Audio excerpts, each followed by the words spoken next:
ဒီဇက်ကားကတော်တော်လေးရှုပ်ထွေးပေမဲ့ဇက်သိမ်းပိုင်းကတော့တင့်ကိုပါဆက်အဟောင်းသားဖြစ်သွားစေမှာပါမင်္ဂလာဆောင်ကနေပျောက်သွားတဲ့သူတို့သမီးစိတ်တကောင်ကိုခေါ်လာတဲ့ထူးဆန်းတဲ့မျက်နှာဖုံးစုပ်လူတစုပြီးတော့အထီးကျန်စွာတည်ဆုံသွားတဲ့အမျိုးသမီးတစ်ယောက်ဒီအဖြစ်အပျက်တွေကဘယ်လိုမျိုးဆက်ဆက်နေတယ်လဲဆိုတာအခုပဲအတူတူကြည့်လိုက်ရအောင်ပထမဆုံးတစ်ချက်လောက်ရှင်းပြချင်တာကဒီကားရဲ့ဇလန်းကတော်တော်လေးရှုပ်ထွေးပါတယ်ဒါကြောင့်ဇက်ကားရဲ့အတိတ်ပဲအစ်စ်အမှန်ကိုမရှင်းပြခင်မှာဇလန်းအစအဆုံးကိုအရင်ပြောပြသွားပါမယ်ပြီးတော့မှဇလန်းရဲ့ဆိုလိုရင်းကိုအားလုံးတူတူသုံးသပ်ကြည့်ကြတာပေါ့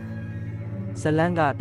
1983ခုနှစ်အိုင်ယာလန်နိုင်ငံရဲ့ရွာလေးတစ်ရွာကနေစတင်ထားပါတယ်။အဲ့ဒီမှာမင်္ဂလာဆောင်တစ်ခုကျင်းပနေတာဖြစ်ပြီးအဲ့ဒါကတော့ပတ်ဖေးရဲ့မင်္ဂလာပွဲပါအောင်ပွဲခံနေကြတော့မှထူးဆန်းတဲ့မျက်နှာဖုံးတွေဆွတ်ထားတဲ့လူတစုရောက်လာပြီးစိတ်တကောင်ကိုပါခေါ်လာကြတယ်။ဒါကဒေသနာရိုးရာတစ်ခုဖြစ်နိုင်ပေမဲ့ပတ်ကတော့တိတိတတ်တာကိုစိတ်မသက်မသာဖြစ်နေတာပါ။သူမနေလို့တိတ်မကောင်းတာနဲ့နေငင်းခံမှုအပြင်ကိုခဏထွက်လာခဲ့တယ်။အပြင်ရောက်တော့ကိုစိတ်ကိုထပ်တွေ့ပြန်ရောအဲ့ဒီနောက်ဘာဆက်ဖြစ်သွားလဲဆိုတာကိုတော့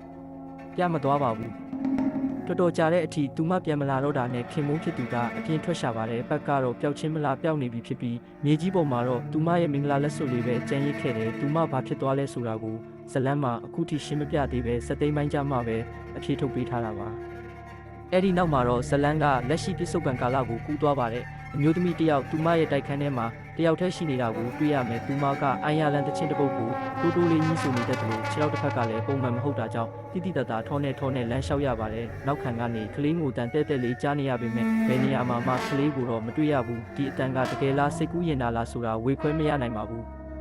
သူမရဲ့အိမ်ထဲကပစ္စည်းတွေနဲ့အမှတ်အသားတွေကိုကြည့်ချင်းအဖြစ်သူမဟာဘာသာရေးအလွန်ကိုင်းဆိုင်သူတစ်ယောက်လို့ယူဆရပါတယ်။နောက်ဆုံးမှာတော့သူမဟာမှန်ထဲမှာကိုပြန်ကြည့်ပြီးခေါင်းကိုအဝတ်နဲ့စီးလဲပင်မှာကျိုးကွင်းဆွပြီးကိုအဆုံးစီရင်သွားခဲ့တယ်။ပိုပြီးစိတ်မကောင်းစရာကောင်းတာကသူမတည်သွားတာကိုဘယ်သူမှမသိပဲရက်တစ်ပတ်ပေါင်းများစွာကြာသွားခဲ့တာပါပဲ။ရုပ်လောင်းကလည်းတဖြည်းဖြည်း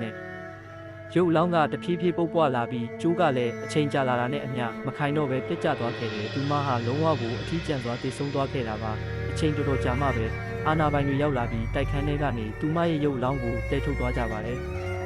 အဲ့ဒီနောက်မှာတော့ဒါဗလင်တောက်ဝင်းမှာနေထိုင်တဲ့စီကူသူ့ကိုလူတိုင်းကရှူလို့ပဲခေါ်ကြတယ်။နဲ့သူမရဲ့ဆစ်ဆက်ထားသူမီလာတို့စုံတွဲနဲ့စတင်တွေ့ဆုံရပါတယ်။သူတို့နှစ်ယောက်ဟာမကြသေးခင်ကမှအမျိုးသမီးတစ်ယောက်အထီးကျန်စွာတည်ဆုံသွားခဲ့တဲ့အဲ့ဒီတိုက်ခန်းကိုခစီးတွေလာရှင်းပေးတာပါ။အဲ့ဒီအမျိုးသမီးဟာရှူရဲ့အမေဖြစ်ပြီးသူတို့သားအမေဆက်ဆံရေးကတော်တော်လေးကိုခစီးနေခဲ့တာပါ။ဒါကြောင့်လည်းသူမတည်တာကိုရှူကဘာမှမခံစားရသလိုအဆက်အသွယ်လုံးဝဖြတ်ထားခဲ့လို့အမေဖြစ်သူကဘယ်သူမှမသိပဲတည်ဆုံခဲ့ရတာပါ။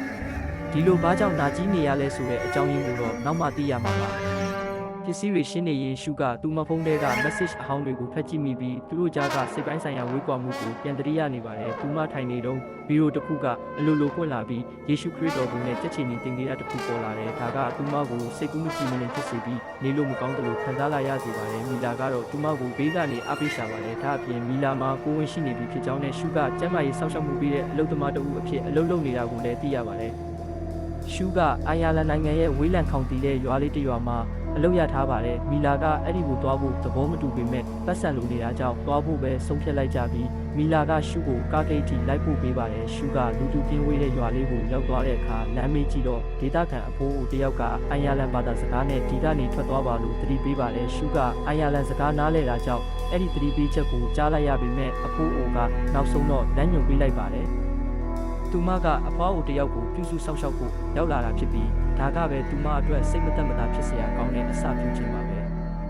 လမ်းမှာရှူးကစိတ်တကောင်ကိုခေါ်လာတဲ့ကောင်လေးတယောက်ကိုခဏတွေ့လိုက်ပေမဲ့ဂယုမဆိုင်ပဲအဖွားအိုရဲ့အိမ်ကိုပဲဆက်သွားခဲ့တယ်အိမ်သားကိုရောက်တော့တစ်ပင်တစ်ပင်မှာပစ္စည်းမျိုးကိုကျုပ်ချီပြီးချိတ်ထားတာကိုတွေ့ရပြန်တယ်ဒါကစိတ်ထဲမှာတမျိုးကြီးဖြစ်စရာကောင်းနေပေမဲ့သူမကတော့တကားခောက်ပြီးလူရှိလားလို့လမ်းခေါ်လိုက်ပါတယ်